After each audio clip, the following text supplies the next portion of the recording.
Quiero empezar haciendo algunas preguntas. ¿Creéis que el cambio es posible? ¿Creéis que la gente puede obtener la victoria sobre el pecado? Esta es una pregunta difícil porque muchas veces, en teoría diríamos que sí, pero en la práctica cuesta trabajo. No sé con lo que estáis luchando, pero por ejemplo, supongamos que nos cuesta trabajo ser pacientes y dices, seré paciente, y oras para que te llegue la paciencia. Y entonces alguien viene y te molesta terriblemente y te pones rojo y se te sube la sangre a la cabeza rápidamente. Piensas, voy a explotar. Pero mantienes la calma. Tal vez puedas controlar tu comportamiento de cara afuera, pero ¿cómo cambias tu corazón? Esa es la clave. He escuchado gente que dice, he estado orando por esto. He estado luchando y aún así, a veces no puedo. El apóstol Pablo dice, y recordad, Pablo no dijo esto al principio de su ministerio, sino al final de su ministerio. ¿Por qué no hago el bien que quiero, sino el mal que no quiero, eso hago? ¿Quién me librará de este cuerpo de muerte? Ellen White nos dice que podemos cambiar nuestro comportamiento, pero no podemos cambiar nuestra naturaleza humana, nuestras tendencias al pecado. David dice que nacemos en pecado. Pablo le dijo a los romanos que todos, ¿cuántos? Que todos hemos pecado. Por tanto, nadie es perfecto excepto Dios y los políticos. Nadie más. Entonces, ¿cómo alcanzas la justificación? No voy a decir nombres ni lugares, pero hace muchos años, cuando estaba en la universidad, iba a una iglesia en Rumanía. Era una iglesia bastante grande. Y teníamos un pastor anciano, un pastor que casi no podía respirar.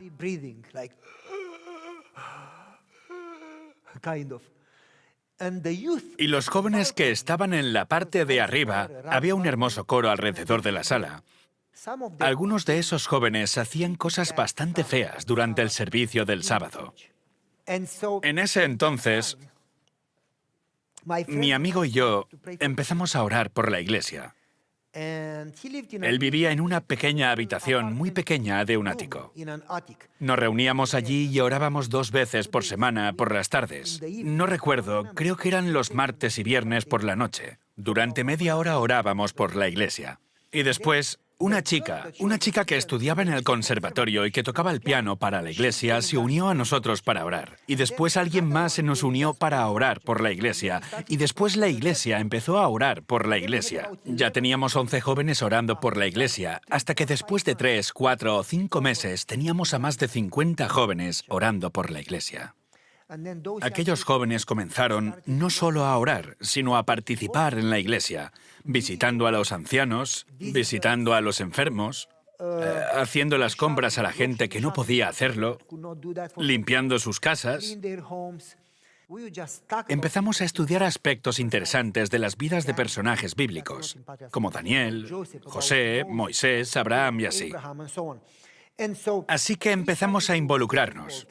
Y en aquel tiempo también llegó un nuevo pastor que tocaba muy bien el violín y que también hablaba con mucha profundidad, muy espiritual, hasta que la iglesia experimentó un reavivamiento, una nueva vida y crecimiento. En ese tiempo en concreto, teníamos apuntadas varias personas en nuestra lista de oración.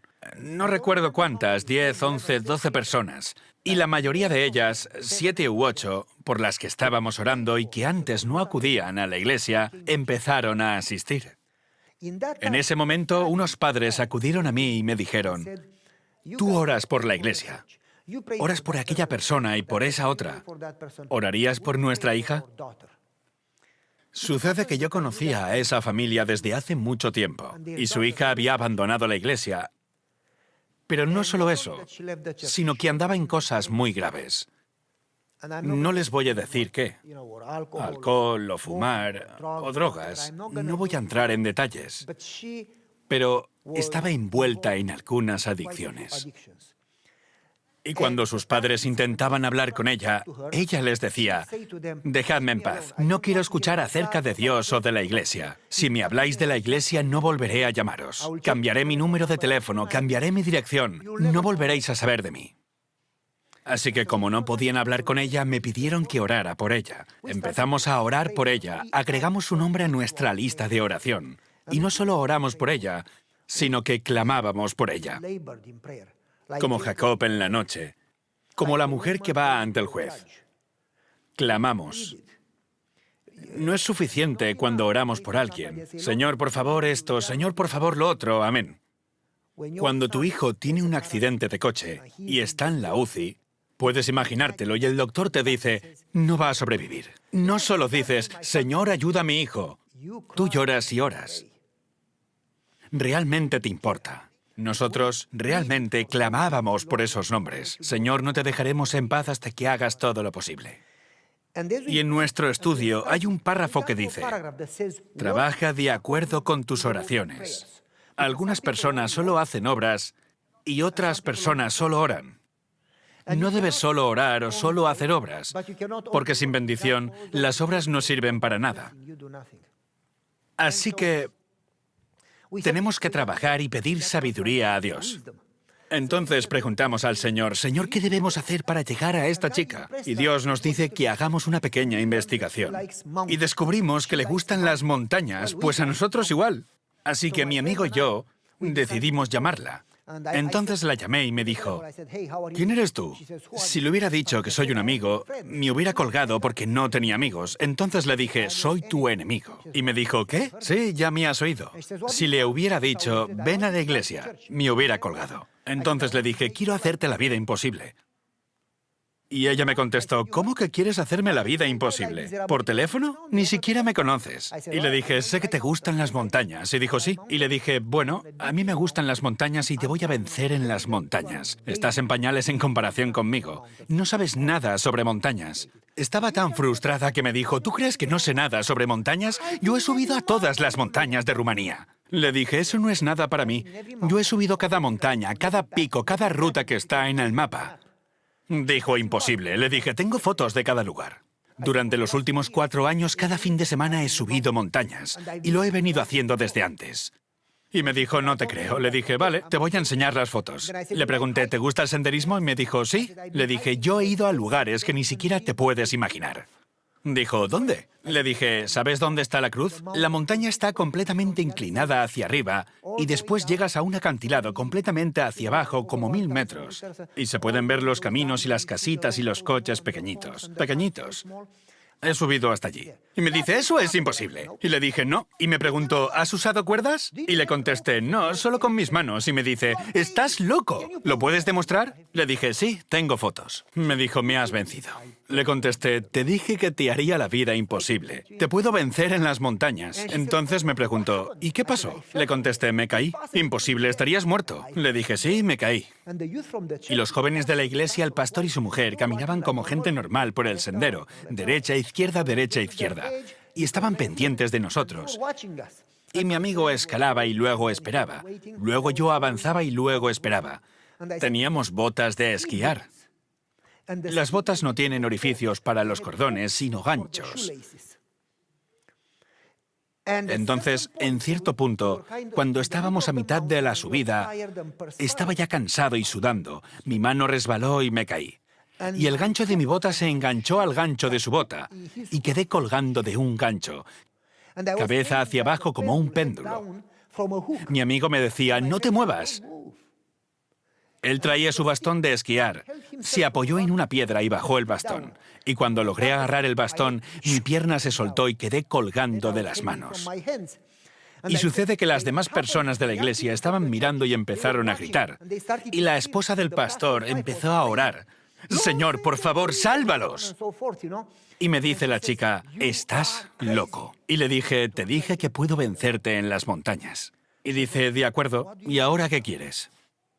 Y le dije, bueno, vamos a las montañas, a un lugar que ni siquiera sabías que hay montañas. Se llama Borsha, al norte del país, donde hay lagos de yodo que están helados. Y hay manantiales de aguas minerales que brotan de la tierra. Y la belleza del lugar te dejará sin palabras. ¿Quieres ir? Y me dice, oh, me encantaría ir, pero no quiero ir con vosotros, los de la iglesia, porque os juntáis y empezáis a orar y odio la iglesia. Le dije, bueno, mira, cuando empecemos a orar y a cantar y a estudiar, ¿tú te vas? Me dijo, no, porque me vais a invitar y a sermonear y a decirme que cambie. Le dije, no, te prometo que no te voy a sermonear. No, seguro que me vas a insistir. De hecho, no quiero que vengas. Porque cuando les pides que vengan, no quieren. Pero cuando les dices que no vengan, vienen. Mejor no vengas. Me preguntó, ¿por qué? Porque eres mala influencia, bebes y haces esto y aquello. No quiero que infectes a nuestros jóvenes. Mejor no vengas. Hecho, no me invites a tus sermones y voy. Eso, no te vamos a invitar. Tú te quedas en la tienda y nos dejas en paz. Vale, pues vamos. Así que se apuntó a la acampada. Estuvimos ahí 2 semanas acampados. Desde donde nos dejó el tren, tomamos un camión de los que llevan trabajadores atrás y viajamos durante 2 horas hacia la montaña y después caminamos 6 horas hasta la cima. Pusimos las tiendas en semicírculo. Se metió a su tienda. Dijimos, vamos a tener una reflexión. E hicimos una fogata justo delante de su tienda y empezamos a cantar Kumbaya. Y salió y me dijo, dijiste que no me ibas a invitar. Le dije, no te estoy invitando, métete a tu tienda y déjanos en paz. Empezamos la meditación y salió y cambió su tienda de sitio. Cuando terminó de mover su tienda, tardó como 1 hora. Cambiamos el fuego frente a su tienda y continuamos el sermón. Salió de nuevo de su tienda y la movió otra vez. Le llevó otra hora. Estaba cansada después de horas en el tren y 6 horas caminando. Nosotros continuamos nuestra oración y nuestra conversación. Y salió de nuevo y dijo, me he puesto 2 almohadas en la cabeza y aún así os escucho. Le dije, métete en la tienda, nadie te invita, déjanos en paz. Después de 3 días vino y nos dijo, estoy cansada de vuestros sermones. Habláis de transformación, habláis de salvación, es imposible. Esto es una mentira. La gente no cambia. ¿Acaso la gente cambia? ¿Cuántos sermones habéis escuchado en vuestra vida? ¿Cuántas reuniones? ¿Habéis cambiado? ¿Otro sermón hará la diferencia? No estoy diciendo sí o no, es una pregunta retórica, respondeos a vosotros mismos. Dijo, la gente no cambia. He orado, le he pedido ayuda a Dios en esto y aquello y Dios nunca me ha ayudado. Sigo luchando. Yo no creo que sea real. La gente no tiene el poder de cambiar. Y cuando terminó de desahogarse y de estar enojada, le dije, tienes toda la razón. ¿Tengo razón? Sí, dices que la gente no tiene el poder para cambiar y estoy de acuerdo. Pero estás sorda. Necesitas escuchar con atención. Yo nunca dije que tú tienes el poder de cambiar. Yo dije que Dios tiene el poder de cambiarte. Yo puedo hacer todas las cosas en... Y la palabra clave en griego es en. En Cristo. Si no estás en Cristo, Juan 15 dice, el que permanece en mí y yo en él, éste lleva mucho fruto. Porque separados de mí, nada podéis hacer.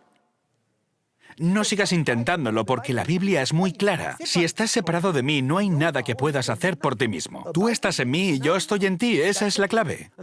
Estás tratando en vano porque Satanás es más poderoso que tú, humanamente hablando. No tienes que luchar contra poderes ni principados. Tienes que luchar contra las potestades de la oscuridad, contra Satanás, y contra Satanás tú no tienes poder. A menos, y el espíritu de profecía dice, a menos que recibas poder del Todopoderoso. A menos que recibas su poder, no tienes poder alguno. Recuerdo cuando yo era niño, acostumbraba a atrapar pulgas. Pulgas de perro. Las ponía en un recipiente y las veía tratando de escapar saltando. Observaba a las pulgas y veía cómo saltaban. ¡Pang, pang! Saltaban. Ninguna saltaba más de 7 o 10 centímetros y el recipiente era muy alto.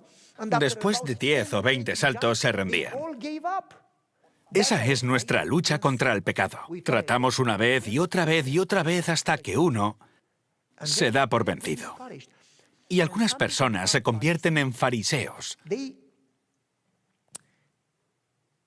Aunque siguen haciendo cosas que están mal, juzgan a los demás y los culpan por sus propios pecados.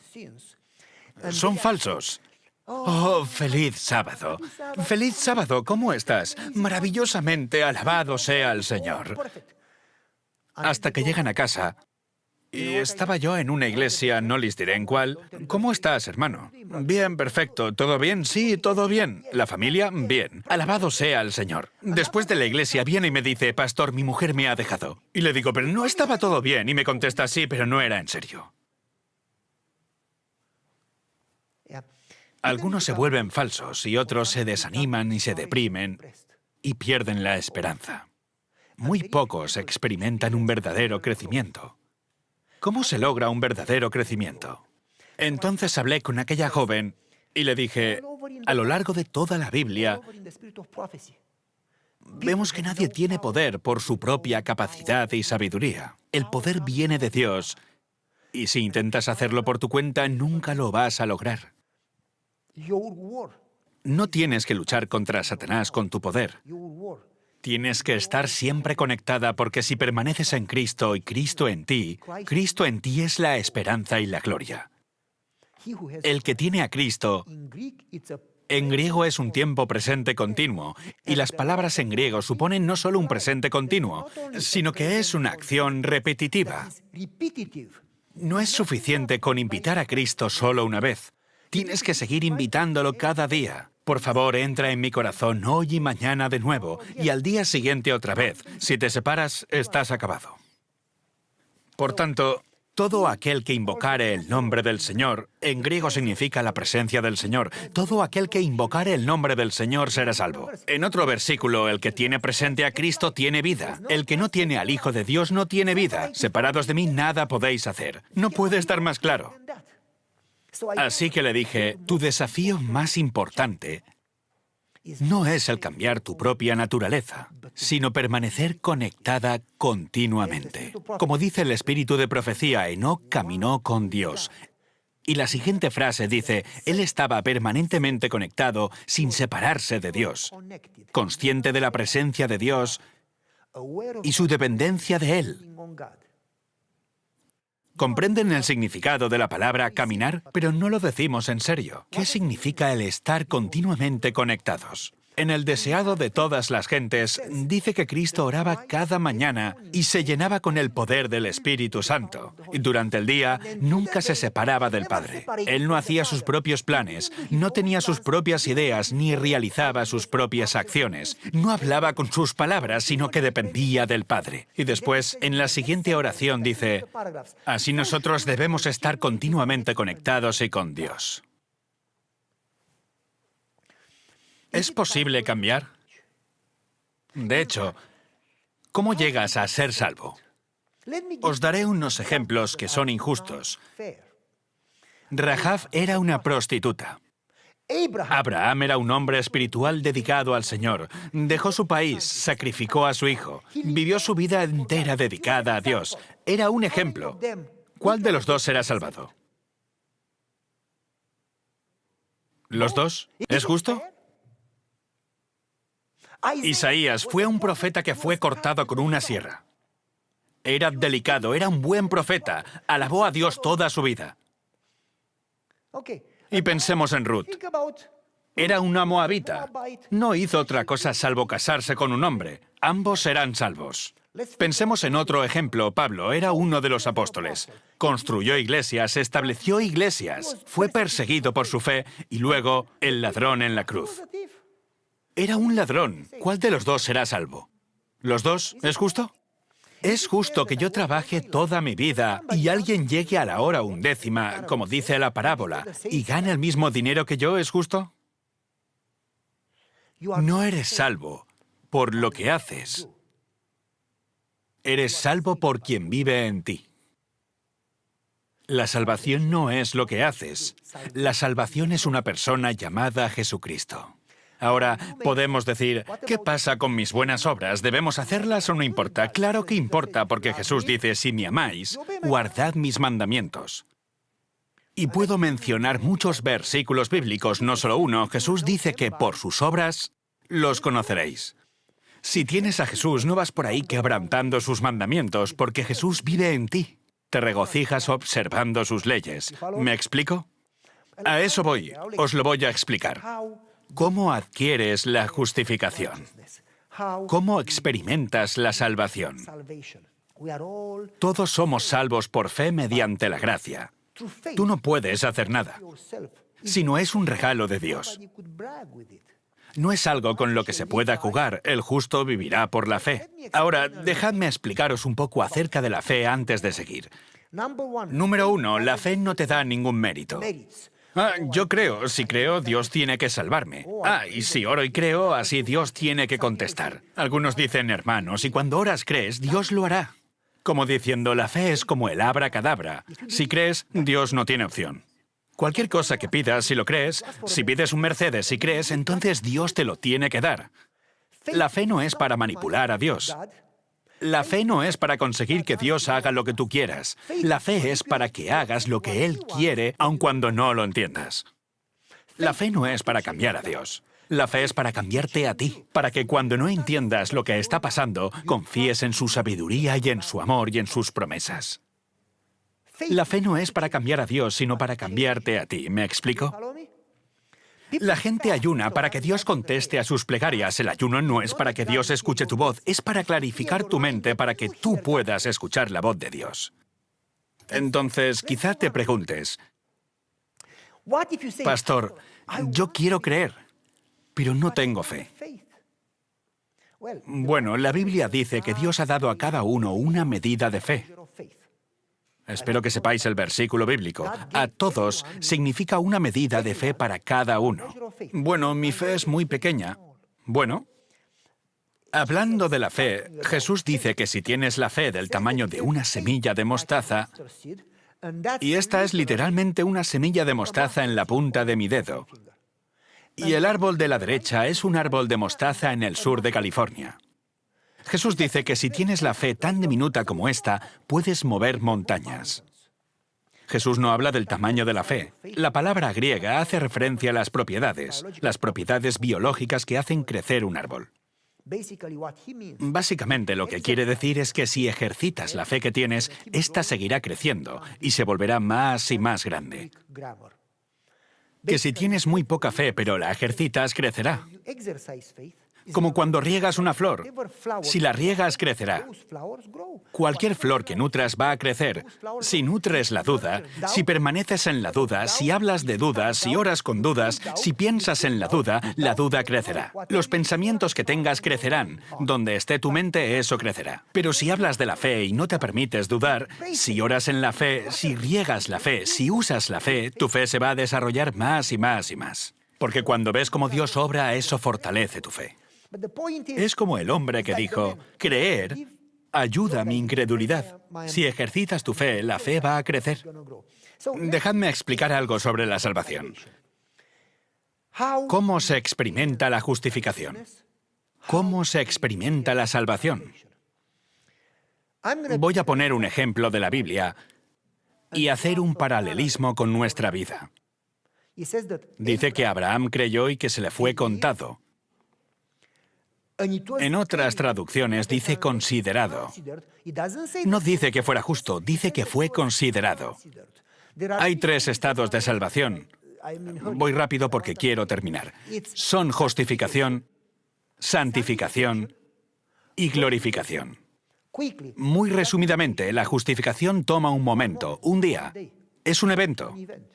La santificación toma una vida. Y la glorificación toma toda la eternidad. La justificación es cuando Dios te considera justo, pero no lo eres. Abraham fue considerado justo no después del sacrificio de su hijo, no después de dejar su país, sino antes de que hubiera hecho nada de esto. En Génesis 15 lo dice, cuando Dios le llamó antes de dejar su país. La justificación es cuando Dios te considera justo, pero eres un recién nacido, todavía no has madurado. La santificación es cuando Dios te vuelve justo, y la glorificación es cuando Dios te quita el pecado y ya no existe la naturaleza pecaminosa. Dejadme que os explique. Abraham fue considerado justo porque creyó. En Hebreos 11 dice que Israel no entró a la tierra prometida por su... No dice por los gigantes, no dice por los muros de Jericó, no dice que por ningún otro desafío, sino porque no creyeron a Dios que fuera capaz de hacerlo. No creyeron que al orar, por favor, Señor, perdona mis pecados, Dios fuera capaz de hacerlo y luego entraba la duda. ¿Me ha perdonado? Oramos, por favor, Señor, hazme cambiar porque yo no puedo, y luego decimos, ay, no he cambiado. No creen que Dios puede. ¿Cuántas veces oramos y como no entendemos su respuesta, no creemos? Nosotros los humanos necesitamos cierta lógica, ciertas pruebas para poder creer, explicaciones científicas que nos lo pueden explicar para poder creer. La fe no es lo que ves, no es lo que hueles, no es lo que tocas, no tiene color, no tiene explicación. La fe es la sustancia de las cosas invisibles. Substancia. Sustancia. Dos palabras en latín, sub y ester. Significa lo que yace debajo y lo que sustenta lo que está arriba. La fe es la base que sustenta la vida cristiana. Si no tienes fe, no tienes una vida cristiana. Es todo una ilusión. Por tanto, la fe no se puede probar. Acudes a la oración y quieres comprender para luego poder creer. Comienzas a hacer planes para que suceda lo que quieres. La fe no es lo que haces. ¿Cómo pudo Noé entender el diluvio? Nunca antes había llovido. ¿Cómo pudo Abraham entender que su hijo regresaría si lo sacrificaba? ¿Cómo es que José pudo entender que estaría por encima de sus hermanos cuando fue vendido como esclavo y luego encarcelado? Ya sabéis la historia porque habéis leído la Biblia, pero José no leyó la historia. Él no sabía al final. ¿Cómo podía creer? Pero ellos eligieron creer porque Dios es capaz de mantener sus promesas. Dios no miente. Yo no entiendo cómo lo hará. No puedo entenderlo. Yo no puedo ver la luz del final del túnel. Pero sé que mi Redentor vive. Él me ama. Sé que Él lo prometió. Sé que Él puede. Sé que Él no miente. Así que no sé cómo, pero voy a confiar en Él. ¿Me explico? Esa es la fe. La fe no es ciencia. La fe no son sentimientos. La fe es una decisión de la mente. Leamos juntos. Abraham creyó a Dios y le fue contado por justicia. Quiero que entendáis esto. ¿Cuándo y cómo se contó la fe de Abraham por justicia? Ya lo dijimos antes. El Señor llevó fuera a Abraham y le dijo, mira ahora hacia el cielo y cuenta las estrellas, si las puedes contar. Y le dijo, así será tu descendencia. Y creyó a Jehová y le fue contado por justicia. La traducción hebrea, y yo también hice una traducción palabra por palabra, dice... La palabra dice, Dios le consideró justo, al igual que el mismo Dios es justo. ¿Podéis ver la importancia de estas palabras? En el momento que crees, aún no eres justo. Pero cuando oras por el perdón y crees, Dios toma la divinidad y perfecta justicia de Jesús, inmaculada como la nieve, y la pone en ti. Y toma tus pecados y los transfiere a Jesús. Y te mira como si nunca los hubieras cometido. Arroja tus pecados al fondo del mar y dice, nunca lo hizo. ¿No es maravilloso? Maravillosa gracia. ¡Cuán dulce sonido! Por salvar a un desgraciado como yo. Por eso en el cielo pondrás tu corona a los pies de Jesús y dirás, no la merezco. Abraham creyó. Quiero que leáis el siguiente versículo de Romanos, capítulo 4. Abraham, en contra de toda esperanza, Es decir, cuando Dios lo llamó, él tenía 75 años. ¿Habéis visto a alguien con 75 años tener hijos? Vamos. Contra toda lógica humana, contra toda esperanza humana creyó. En medio de la crisis, en medio de la imposibilidad, él creyó que Dios cumple sus promesas. No consideró su propio cuerpo ni el cuerpo de Sara. Cuando tuvieron al bebé, ella tenía 90 años. Él no dudó de la promesa de Dios, sino que se fortaleció en la fe. Y estaba completamente convencido de que lo que Dios promete lo cumple. Básicamente, no necesito comprender cómo lo hará Dios. Dios tiene el poder de decirlo y sucede. Que se haga la luz y sucede. Calma en el mar. Dios tiene el poder de decir. La palabra hebrea es dabar, que significa que cuando Dios dice, tiene la energía para que suceda. La energía lo obedece. Si Dios dice, háganse los árboles se crean. Y Abraham no trató de entender cómo lo iba a hacer Dios. Si Dios lo dice, no necesito entenderlo. Abraham estaba plenamente convencido de que Dios puede hacerlo y Dios no miente. El espíritu de profecía dice que dudar de Dios es lo mismo que llamarlo mentiroso. Mi Dios no miente. Por eso creo en él. Y Abraham creyó que él es capaz de cumplir. Por lo tanto, se le consideró justo. Ahora os voy a contar una historia. Quiero que os imaginéis esto. No está en la Biblia, me lo he inventado. ¿De acuerdo? No vayáis por ahí diciéndole a la gente, esto es lo que dice el pastor que dice la Biblia. No está en la Biblia. Esto es solamente para entender que Abraham era un ser humano normal. No era un superhombre conduciendo un supercoche. Era un hombre normal, con desafíos y tentaciones y problemas como cualquiera, con las tentaciones de cualquier otra persona. Muy bien. Quiero que penséis en Abraham con 30 años y Sara con 20 en la Universidad de Andrews. Él estudiando leyes y ella estudiando enfermería. Él la ve y dice, ¡wow! Es preciosa. Quiero salir con ella. Y él le trae un helado y comen juntos y hablan. Al día siguiente hablan otra vez y al otro igual. Después se vuelven amigos y empiezan a salir. Y son novios hasta que terminan la universidad. Terminan la universidad y se casan. Y después, cuando se casan, él tiene 34 y ella 24. Se mudan a Florida y él tiene un buen consultorio y ella tiene un buen trabajo en un hospital. Y compran una casa bonita junto al lago y tienen una gran pantalla de tele y un coche hermoso en la entrada. Tenemos un salario, tenemos una vida. Es momento de tener hijos. Y quiero que imaginéis el paralelo entre su intento de tener hijos y nuestro intento de alcanzar la justicia y ser salvos. O sea, aplicamos el tener hijos al concepto de justificación. ¿Cómo puedo por mi propio poder conseguir la justificación? Es un paralelo. Entonces, Abraham y Sara trataron de tener hijos, pero no lo lograron entonces.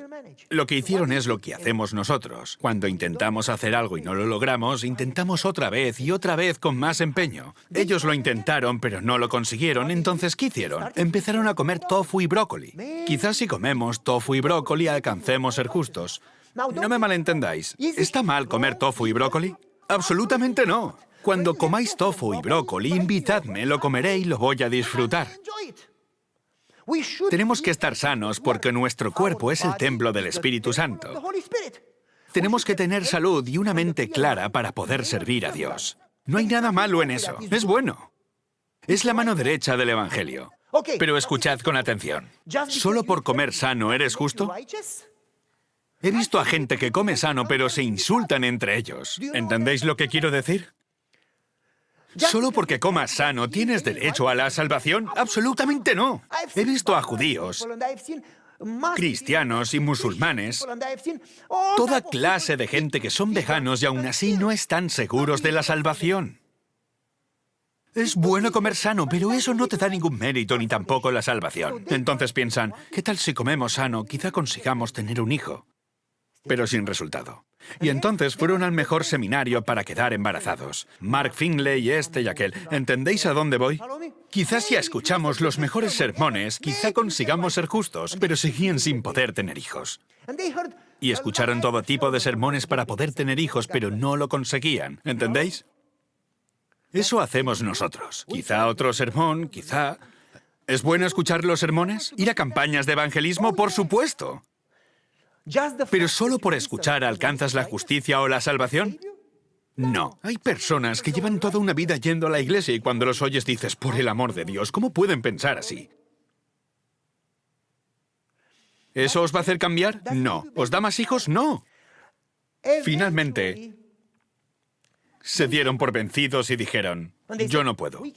No hago lo que quiero, hago lo que odio. ¿Quién puede cambiarme? Y en ese momento estaba viejo. Tenía 75 cuando Dios lo llamó fuera de Caldea. Y Sara tenía 65. La Biblia dice que ya había pasado el tiempo en que podía quedar embarazada. Había pasado la menopausia, era demasiado tarde, no tenía posibilidades. Y Dios lo llama y le dice, ahora dejadme que os haga un comentario. ¿Por qué Dios contesta tus plegarias en el último momento? Nunca con anticipación, pero nunca tarde tampoco. ¿Por qué os espera hasta ese momento?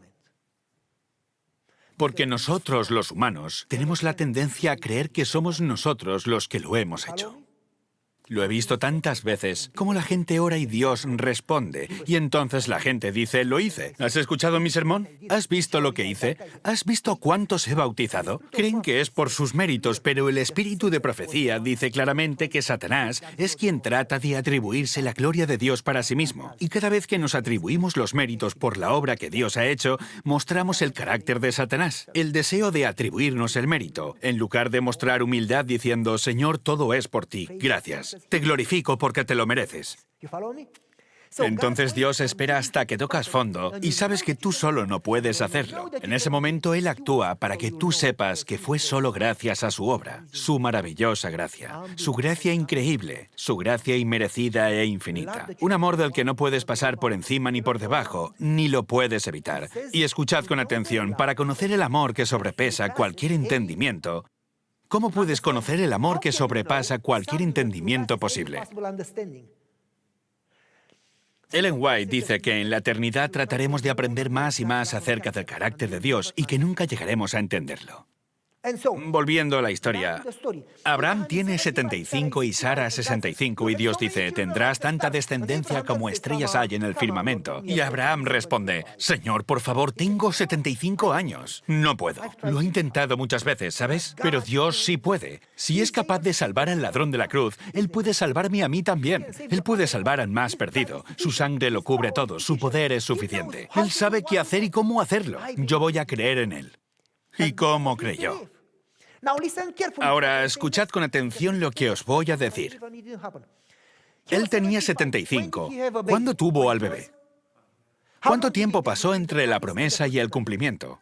25 años. Escuchad bien, la respuesta a una plegaria es un proceso, no un evento. ¿O qué pensáis? En la Biblia, José esperó 17 años para cumplirse la promesa de que su familia se postraría ante él. Moisés tardó 40 años para liderar al pueblo. A Abraham le tomó 25 años tener un hijo. Noé esperó 120 años para ver el cumplimiento del diluvio. La respuesta más corta a una plegaria la vemos con Daniel, 3 semanas. Más del 92% de las plegarias de la Biblia son respondidas con el paso del tiempo.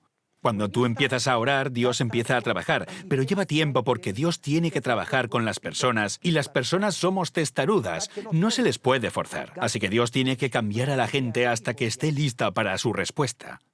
Moisés tuvo que desarrollar un carácter con el que podía llevar a cabo el plan de Dios. José tuvo que desarrollar un carácter, ¿me explico? Entonces Dios trabaja pacientemente contigo, pero nosotros no tenemos paciencia con nosotros mismos. Dios sí tiene paciencia con nosotros. Entonces, Abraham debía esperar 25 años, pero Abraham no tenía paciencia para esperar. Y cuando tenía 86 años, 11 años después, se acostó con su sirvienta, porque eso es lo que hacemos. Dios me salva, pero tengo que ayudarlo, porque Dios está viejo y no tiene suficiente poder y necesita un poco de ayuda. Así que yo haré un poco y Él hará otro poco. Dios no necesita tu ayuda. Solo debes hacer lo que Él dice. Cuando Dios dice, muévete o detente, tú obedécele como Israel.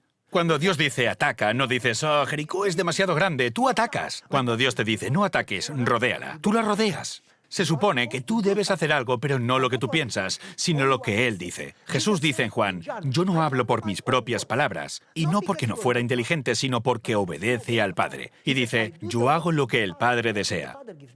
¿Acaso no es lo que nosotros deberíamos hacer? Así que durmió con su sirvienta y eso provocó un desastre. Cuando tratas de ayudar a Dios es un desastre. Y más tarde, cuando tenía 100 años, tuvo un bebé. Ahora, quiero que penséis en esto, porque a veces lo leemos y pensamos que es fácil, pero no lo es. Si fueras Abraham, ¿estarías dispuesto a esperar 25 años para la respuesta a tu oración? A veces ni siquiera tenemos la paciencia para esperar 3 meses. Perdemos la fe y nos desanimamos. Dejadme aquí os lea esta cita, me la sé de memoria. Para cada oración sincera, os digo la cita textualmente. ¿Para cuáles? Para cada oración sincera habrá una respuesta. Pero poned atención. Pero harás mal en asumir que Dios responde como tú quieres y cuando quieras. Y luego, unas páginas adelante, dice, si supiéramos el final desde el principio, elegiríamos el mismo camino. ¿Me seguís? Dios responde mejor de lo que tú pides en el tiempo perfecto, porque tú tienes en mente una sola cosa, pero Dios conoce todo el contexto. Cuando Él responde, responde a todo el escenario completo que tú no puedes ver. Tú tienes en la mente esto y Dios tiene en la mente todo, hasta la eternidad. Así que, volviendo a la historia, Abraham tiene 99 años, casi 100. Va a la gasolinera. Su cabeza temblando, sus manos temblando, con 100 años. Coge el surtidor de gasolina y ni lo puede poner en el depósito. Al otro lado está James, su vecino, que le dice, «Hola, escuché que te cambiaste el nombre». Y él, «Ya no eres Abraham, eres Abraham». ¿Sabes lo que significa? Sí. El padre de las nuevas naciones. ¿Cuántos hijos tienes? Ninguno. ¿Cuántos años tienes? 100. ¿Me entendéis? ¿Qué dice la gente cuando tienes fe de que otros se arrodillarán ante ti aunque ahora estés en prisión? ¿Qué diría la gente de que sigas construyendo un arca durante 120 largos años? ¿Qué diría la gente? Es estúpido. Para los griegos, la sabiduría de Dios era estúpida, ¿me explico? La fe no es lo que la gente aprueba o comprende. La fe es una relación tal con Dios que tú confías en Él sin importar las circunstancias. Confías como Job. Cuando lo has perdido todo, tu salud, tu familia, tus posesiones, todo, y todos dicen, ¿dónde está Dios? Y tú dices, yo qué sé, está ahí. No entiendo cómo, pero yo sigo creyendo en Él y lo alabo. Esa es la fe. La fe no es como cuando todo va bien y crees en Dios. La fe está en medio de la crisis. Cuando no pones la vista en las dificultades o los obstáculos, sino que las fijas en la mirada del Señor y dices, no lo entiendo, pero lo conozco y eso es suficiente. Él está trabajando en mí. Entonces, Abraham, a los 100 años, le preguntaban, ¿tienes 100 años? ¿Sigues creyendo? Y decía, sí. ¿Cuándo sucederá? Y decía, no importa. Si Dios lo dice, me regocijaré por tener hijos aún antes de verlos. Quiero que recordemos a Jericó. Dios le dijo a Josué que tenía que rodear Jericó una vez al día, ¿recordáis? El 7º día tenían que hacerlo 7 veces, después tocar la trompeta y después... ¿Qué se suponen que tenían que hacer? Gritar. ¿Recordáis? En hebreo dice grito de la victoria. Pero después de que los muros cayeran o antes de que los muros cayeran. Antes. Jesús dice, creed y lo recibiréis y os vendrá. Tú tienes que creer con tanta fuerza que te alegras de tener hijos antes de tener hijos. Te regocijas de la respuesta antes de tener la respuesta. Y dices, yo conozco a Dios y voy a salir a gritar porque yo ya sé que tengo la victoria. No la he visto aún, pero sé que es mía porque Dios me la prometió. Y no tengo duda de que es mía. Si Dios dijo es tuya, ya puedo celebrarlo porque es mía. Dios no miente. Esa es la fe. Abraham creyó aún cuando tenía 100 años. La fe es creerle a Dios y a su palabra. en contra de cualquier circunstancia humana. Poner tu esperanza en Él, poner tu confianza en Él y en nada más. No en la crisis, no en los desafíos. Si pones los ojos en los problemas, te vas a deprimir. Si pones los ojos en Dios, encontrarás gozo y júbilo. En Isaías dice, tú guardarás en completa paz a aquel cuyo pensamiento en ti persevera. ¿Tú guardarás en completa paz? Jesús dice, mi paz os doy. Mirad a vuestro alrededor. Cuando la gente está asustada de la muerte y pierden la cabeza. La gente que tiene sus ojos en Dios tienen paz. ¿Entendéis? La justificación y la salvación son la presencia de Dios en ti, en todo momento. ¿Qué decís? La rectitud y la salvación, el crecimiento, la victoria, los resultados, no dependen de la educación humana, la experiencia, el poder o la sabiduría. No es gracias al poder de uno, sino a través del Espíritu. Todo eso es bueno. La educación es buena. Leer, estudiar, comer sano. ¿La educación es buena? Leer, estudiar, comer sano. Todo eso es absolutamente necesario. Pero la salvación, el crecimiento, la victoria, todo esto es la presencia de Dios dentro de ti. Cuando miras a Dios, te conectas a Él y nunca te separas. Y dices, Señor, me es fácil olvidar, me lío con mis cosas y me olvido de ti y nos separamos. Cuando me separo me expongo y Satanás me ataca. A Satanás no le importa si sé la profecía de los 2300 días, solo le importa cuando tú vienes y moras en mí. Así que, Señor, por favor, mora en mí. El espíritu de profecía dice que Satanás tiembla y corre cuando la gente de Dios ora. Así que, Señor, mora en mí. Señor, tiendo a llenarme de ocupaciones y olvidarme. Ayúdame a orar 3, 5, 7 veces al día para acostumbrarme y mantenerme unido a Dios y nunca separarme. Pedro pudo caminar sobre las aguas mientras mantenía la mirada fija en Dios. Increíble. En el momento que dejó de mirar a Jesús, se hundió. Nuestra única esperanza es estar unidos a Cristo. No hay otra forma de ser salvos. Porque por gracia sois salvos por medio de la fe, y esto no es de vosotros, pues es don de Dios. Escuchad. ¿Mudará el etíope su piel y el leopardo sus manchas? ¿Podréis vosotros hacer bien, estando habituados a hacer mal? Por toda la Biblia encontramos que aún nuestros mejores actos, no nuestros pecados, sino los actos buenos, son trapos de inmundicia. Quizás si comparo mis actos con los tuyos, puede que crea que son un poco mejores. Soy pastor, predico, me sacrifico por Dios. Quizás sea un poco mejor que tú, quizá esté un par de centímetros por encima. ¿Podéis ver qué santo soy? Eso si me comparo con la gente, pero si me comparo con Dios, cuando veo a Dios, me veo un pecador con los labios inmundos de un pueblo con los labios inmundos. No soy nadie, no soy nadie. Cuando veo a Dios como Daniel, me desplomo. Como Juan en Apocalipsis me desplomo. Como Ezequiel me desplomo. Cuando te comparas con la gente te sientes bien, pero comparado con Dios, te das cuenta de que no eres nada, no te mereces nada, solo la muerte. Porque no podemos cambiar nuestra naturaleza. Y aun si cambiáramos nuestro comportamiento, no mereceríamos la salvación ni la eternidad. Porque sabemos que necesitamos estar conectados en todo momento. Voy a leer esta cita.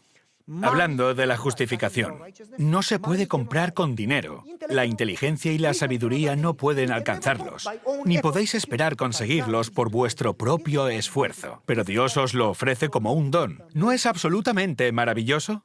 Ahora, la gente me dice, Pastor, he estado orando, he estado estudiando, estoy tratando de estar conectado y sigo pecando.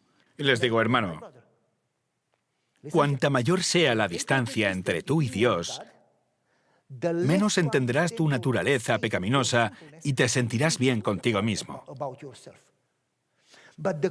Pero si estás más cerca de Jesús, te das cuenta de tu naturaleza pecaminosa y te sentirás peor.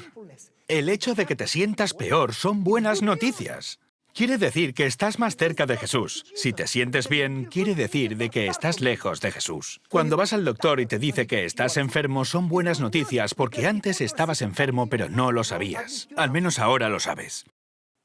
Escuchad de este párrafo.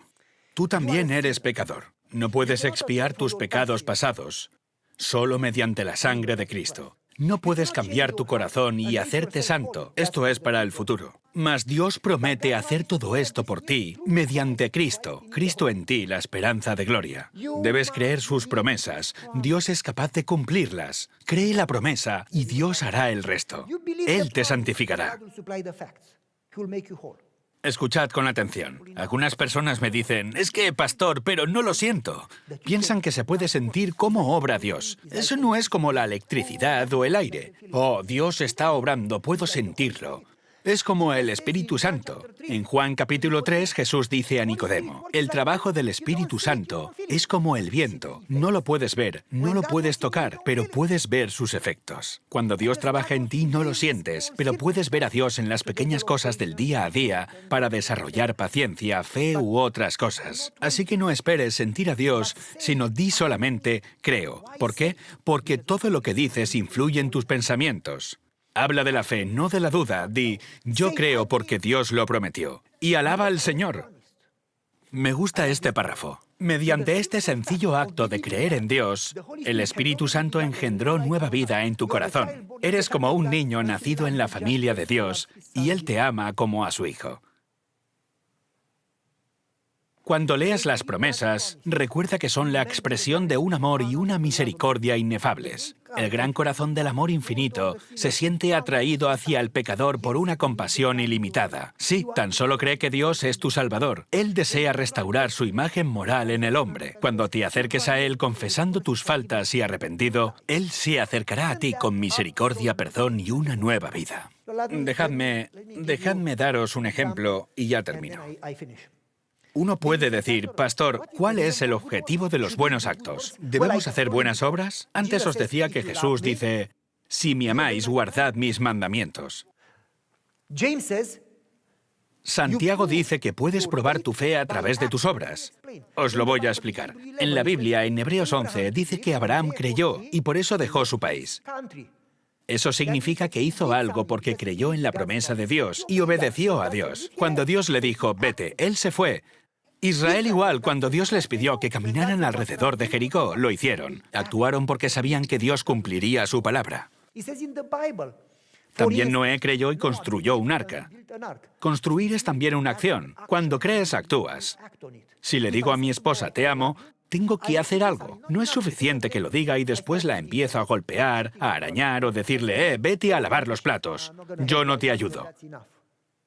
Te amo y con eso es suficiente. Si la amo, digo, cariño, vienes del trabajo y yo me quedé en casa. Siéntate y te preparo una buena comida. Relájate y te haré un masaje de pies, ¿verdad? Es decir, si la amo, actúo de acuerdo con eso. Si tan solo digo te amo, pero vete a prepararme la comida. Si amas, actúas de acuerdo con eso. Si no, son solo palabras. Y Jesús no dice, por sus palabras los conoceréis, sino por sus frutos los conoceréis. Si me amas, me obedecerás. David dice, tu ley es mi delicia. Cuando te amo, disfruto obedeciéndote. Entonces, ¿cuándo entra en escena las buenas obras? Os voy a explicar. Supongamos, imaginemos que estás en quiebra. Has perdido el trabajo y te llega el aviso del banco de que tu casa será subastada en 2 meses. Así que perderás tu casa. Alguien se queda con tu coche porque no hiciste los pagos, así que se lo van a quedar. Tus zapatos están rotos, no pagaste la luz, así que te la cortan, no pagaste la factura del móvil, no tienes dinero para comida, estás acabado. Tienes una deuda de estudios de 15.000 euros y tienes una deuda de 30.000 en tarjetas de crédito. Debes intereses y empiezan a llamarte por las tarjetas de crédito y no contestas al teléfono. Estás acabado. Y tu vecino es Bill Gates o Jeff Bezos, no sé, no importa. Es Jeff Bezos, es multimillonario, y tú estás desesperado. Tienes 2 hijos, no tienes que comer, no has comido en 4 días. Estás en bancarrota, así que vas y tocas a su puerta, a la puerta de Jeff, y le dices, hermano, estoy en bancarrota. Necesito trabajo para salir adelante. Necesito trabajo para pagar mis deudas. Para poder resolver mis problemas. Necesito hacer algo para salir de esta. Y él dice, ¿cuánto debes? Hagamos cuentas. Soy un hombre de negocios. ¿Cuánto debes? Debo 500.000 para la casa, 30.000 para las tarjetas, 50.000 para el préstamo de la escuela. Y en total son $700.000. Y él dice, ¿y quieres trabajar para juntar 700.000? ¿Estás loco? ¿Cuánto tiempo te va a llevar? ¿Cuántas vidas? No puedes hacer nada. Sí, por favor, escucha, aún estoy a tiempo. Déjame quitar la nieve de la entrada de tu casa para pagar mi deuda. Adelante, te voy a pagar 20 euros por hora. ¿Son por tus obras o por gracia? ¡Por tus obras! Te dio 40 euros. ¿Eso pagará tu deuda? ¿Te ayuda? Ni siquiera alcanza para ir a Mercadona o lo que sea. Necesitas al menos 200 euros para pagar tu tarjeta, ¿me explico? Ni siquiera te ayuda para comer el día de hoy, menos para pagar la gran deuda. Pero has trabajado 2 horas y aún no has pagado tu deuda y sigues siendo un miserable. Entonces, regresas al día siguiente. Por favor, hermano, dame más trabajo. Tengo que pagar mis deudas, por favor. Y él dice, es que no lo entiendes. Eso no te va a ayudar. Tu trabajo no te va a pagar tus deudas. Tu deuda es gigante. Tu trabajo no pagará la sangre de Cristo. ¿Cómo vas a pagar por la eternidad? Por favor, amigo, dame más trabajo. Pero ayer no nevó, no tengo nada más para ti. Déjame limpiar tu cocina. Tengo una señora que me limpia la cocina. Mi cocina está limpia. Déjame hacerte el jardín. No tengo jardín. Déjame hacer algo por ti. Bueno, pues haz la cocina. Vas y trabajas y 5 minutos después ya has terminado y después dices, ¿estaré salvo? Y él dice, bueno, 20 la hora, has trabajado 5 minutos, toma 3 euros. Y dice, ¿sabes qué? Voy a ser generoso contigo. Te voy a dar 100 euros. Has trabajado 5 minutos, pero ¿te lo has ganado o es un regalo? Son las dos, porque trabajaste 5 minutos. Eso es lo que dicen algunos cristianos. Dios hace mucho y yo hago poco. ¿Pero te salvan los 100 euros? Con eso no llenas ni el carrito del súper ni pagan tu deuda. Así que vas al día siguiente con la misma historia. Necesito más trabajo y todos los días vas con el mismo cuento. Necesito más trabajo, estoy desesperado. Y él te dice, ¿no entiendes que nada de lo que hagas cubrirá tu deuda? Hablemos. No tengo tiempo para hablar ni para socializar. Siéntate. De acuerdo. Te sientas y te pregunta, cuéntame tu vida. Hablas con él durante 2 horas, le cuentas todo y te dice, ¿sabes qué? No sabía eso de ti. Me agradas. Luego él te empieza a contar sobre su vida y le dices, tú también me caes bien. Y pasan 4 o 5 horas hablando y te dice, ¿sabes? Qué bien que nos hayamos conocido y seamos amigos. Voy a hacer algo por ti. Tengo 30.000 millones. Te voy a dar 500 millones de euros. Le miras a la cara y dices, está mintiendo, se está burlando. Dice, ¿no es suficiente? Bueno, te daré 700 millones. Y dices, ¿qué? De acuerdo, te voy a dar 800 millones. ¿Ahora estás contento? Y dices, por favor, no te burles de mí. No me des falsas esperanzas. Es demasiado bueno para creerlo. Es imposible. Coge un cheque y escribe 800 millones y te lo da. ¿Ves el cheque y te preguntas, ¿será falso? Porque eso es lo que hacemos con Dios. ¿Será eso real o falso? Y dice, es real. Así que vas al banco, lo entregas y dices, por favor, ¿podrías comprobar esto? Y dicen, este cheque es real, es válido. Y le dices, por favor, transfíralo antes de que cambie de opinión. Y transfieren el dinero y aún así no te lo crees. Es demasiado bueno para creerlo. Y vas a tu ordenador y... ¡800 millones! Te quedas sin respiración. Y tienes que respirar profundamente. ¡Wow! ¡800 millones! Ya no necesito ni trabajar, ni yo, ni mis hijos, ni nietos. Viviré de los intereses. No paga solamente mis 700.000 euros, que ya es algo insignificante. ¡800 millones! Tu esposa te dice, cariño, estás loco, has comido demasiada pizza. Y ella va y se sorprende y llama a los niños, a la hermana y a todos. Empieza a saltar y a gritar, ¡800 millones! Y después te detienes un segundo y dices, olvidé dar gracias. Regresas a casa al vecino y dices, ¿cómo podré alguna vez pagarte? Puedo trabajar toda mi vida, o 100 vidas si pudiera, y de todas maneras no podría pagarte. Yo no hice nada, pero me lo diste. Hermano, te debo todo. Y después dices, o al menos yo diría, por favor, déjame limpiar tus zapatos. Déjame limpiar tu casa. Y él dice, no tienes que hacer nada, yo te lo di como regalo. Y dice, sí, lo sé, no estoy tratando de pagarte. Sé que no puedo pagarte limpiando tus zapatos, pero lo agradezco tanto, te amo tanto que de verdad quiero hacer algo para ti, para servirte. Y él dice, no tienes por qué. Y dices, sí, por favor, déjame hacer algo, solo porque te amo, solo para agradecerte. Déjame hacer algo por ti. Y él dice, vale, vamos a plantar un jardín. Plantemos el jardín juntos. Vamos a hacerlo juntos. Es ahí cuando las obras cobran sentido. No trabajas para ganar dinero, trabajas porque has recibido el dinero y estás deslumbrado. Su amor nos impulsa a actuar. Ellen White nos dice que a los pies de la cruz, mientras reflexionamos en su amor, más entendemos su gracia, más entendemos la salvación que nos ofrece, más entendemos lo que Él ha hecho por nosotros. Seremos deslumbrados por su amor hasta el punto que, transformados a su imagen, empezamos a parecernos más y más a Él. La Biblia dice que al mirarlo seremos transformados de gloria en gloria. Cuando pones tu mirada en Cristo, mayor es tu comprensión, más te transformas y más te llenas de su amor. De manera que ya no es un esfuerzo cambiar y mostrar amor. Estás tan maravillado de su amor que no puedes hacer otra cosa que cambiar y amar. Ser transformados por el amor. ¿Entendéis cómo actúa el amor? Por supuesto que tienes que obrar. Pero no para ser salvo, sino porque has sido salvo. Y la gente que no hace obras es porque Jesús nunca ha vivido en ellos. Su religión es teórica, negando el poder de Dios. Si Jesús te impulsa a actuar, no podrías no servirle. Y si lo haces con alegría, no es como un deber, sino como un privilegio. Cuando haces un sacrificio, voy a poner dinero, voy a hacer evangelismo, voy a limpiar la iglesia, voy a pagar gastos de la iglesia.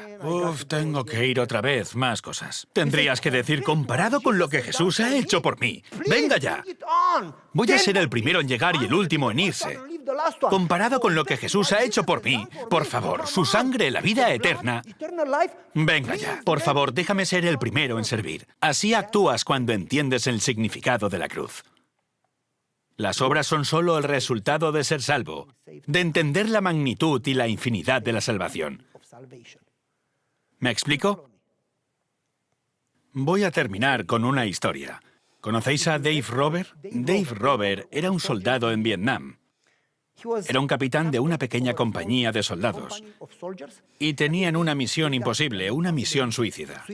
Básicamente había una zona a la que nadie podía llegar. No había caminos, tenían que meterse en el río y había enemigos a ambos lados del río. Todos los que habían intentado llegar a esa zona habían sido abatidos.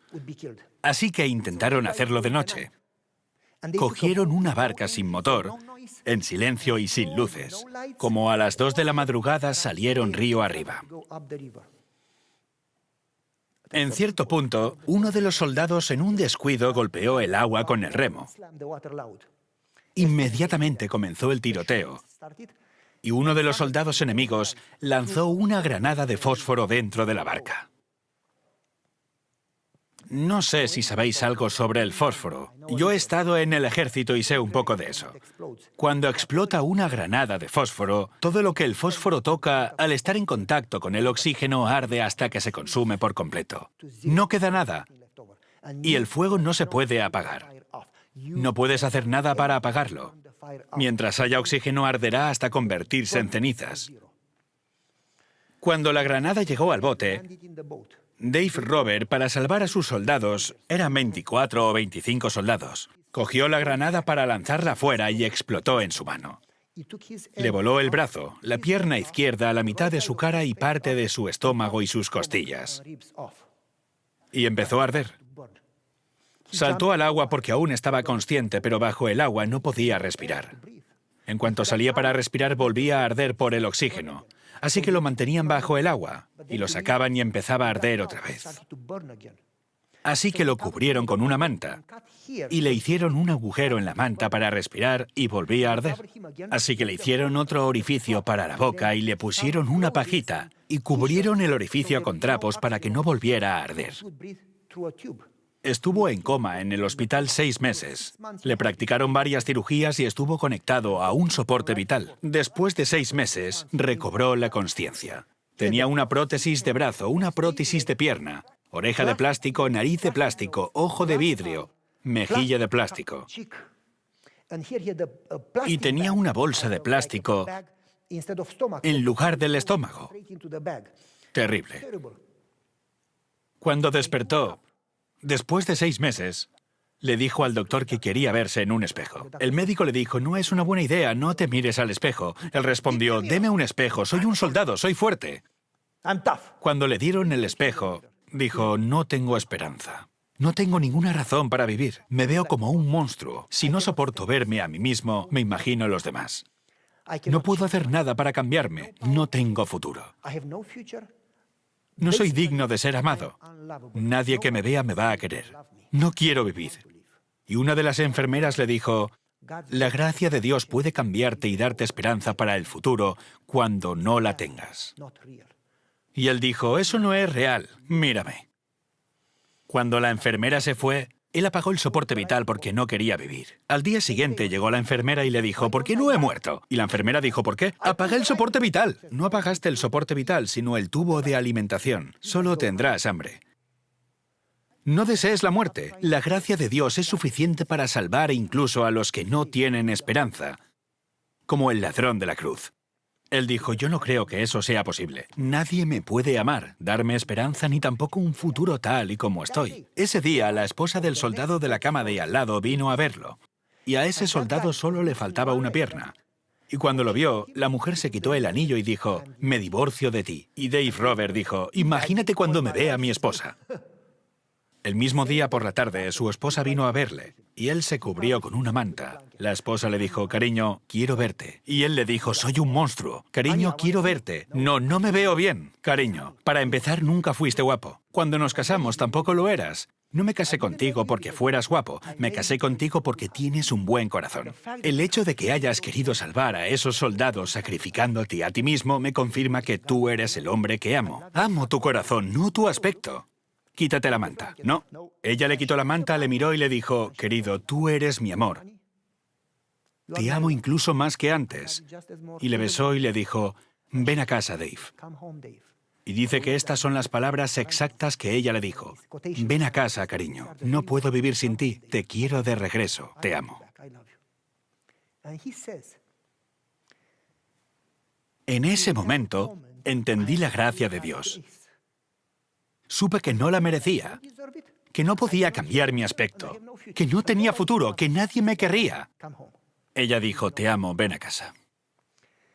Unos años más tarde, le llamaron para contar su historia. Comenzó su predicación diciendo lo siguiente, la gracia de Dios la entendí cuando mi esposa me mostró su amor. Yo no podía entender cómo funcionaba. Ahora entiendo cómo trabaja Dios, y eso me ha cambiado. Sin experimentar eso, nunca entenderás lo que Jesús hizo por ti. Empezaron a llamarle más y más y más. Comenzó a viajar a muchos lugares predicando acerca de cómo obra Dios. Tu objetivo, la dirección que debes tomar, la razón de tu vida es conocer a Dios, porque conocer a Dios es la vida eterna. Y podrás tener mucho conocimiento, pero si no conoces a Dios, Él te dirá, no te conozco. Dios, hemos hecho todo esto para ti. Nunca te he conocido, nunca me has conocido, apártate de mí.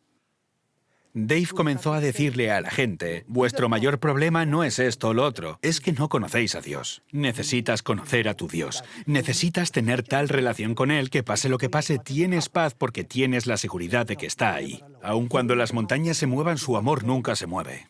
¿Se olvidará la mujer de lo que dio a luz? Aunque ella olvide, yo nunca me voy a olvidar de ti. Eso es salvación, conocer a Dios. Eso es la vida eterna. Una vez, mientras predicaba, su oreja de plástico se le salió y la gente se sorprendió. Se la puso otra vez y todos dijeron amén. Amigos, amigas, ¿qué provecho sacamos de ir a la iglesia toda una vida y nunca tener una relación con Dios? Nos estamos engañando, seríamos los más miserables de todas las criaturas. Ni fríos ni calientes. Es bueno ir a la iglesia, pero la parte más importante de la vida cristiana es tener una relación tan cercana a Dios como los personajes de la Biblia, hasta el punto de poder caminar con Dios. Una relación donde le escuchas, hablas con Él, dependes de Él, le conoces y confías en Él. Eso no pasa de la noche a la mañana, es algo que se va desarrollando. Empiezas siendo un bebé, cuando vuelves a nacer, como el ladrón en la cruz, y vas creciendo. Y Dios trabaja en ti conforme pides su presencia a diario. Y te va llevando a un escalón cada vez más alto, hasta llegar a la plenitud de la estatura de Cristo, la madurez, cuando ya no tomas leche y dejas de ser un bebé. Ahora escuchad, en este proceso, no importa si estás aquí donde estaba el ladrón de la cruz, o estás aquí donde estaba la mujer del pozo, o aquí donde estoy yo, o aquí arriba donde está el apóstol Pablo, no importa en qué punto del proceso estés, como Isaías o quien sea. Si mueres esta noche, o si Jesús llega esta noche, si estás con Jesús de manera continua, serás salvo. No porque estés aquí o aquí, sino porque Cristo está en ti y estáis conectados y le pides, por favor, vive en mí, deseo hacer lo que tú quieras, quiero amarte, quiero conocerte, quiero ver tu rostro. Eso sería mucho mejor que 1000 días en Las Vegas. Por favor, entra hoy en mi corazón, Señor.